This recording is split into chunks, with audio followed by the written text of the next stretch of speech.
Ya keçməzdən əvvəl kanala abunə olmağı və videonu bəyənməyi unutmayın.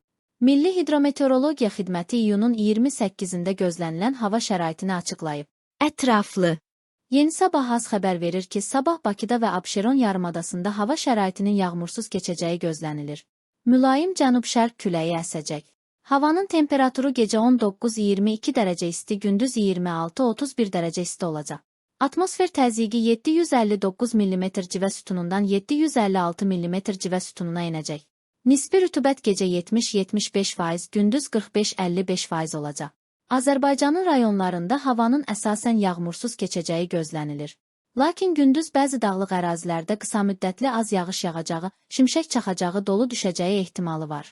Gecə və səhər bəzi dağlıq ərazilərdə duman olacaq. Şərq küləyi bəzi yerlərdə arabir güclənəcək. Havanın temperaturu gecə 17-22 dərəcə isti, gündüz 32-37 dərəcə isti, dağlarda gecə 8-13 dərəcə isti, gündüz 18-23 dərəcə isti olacaq.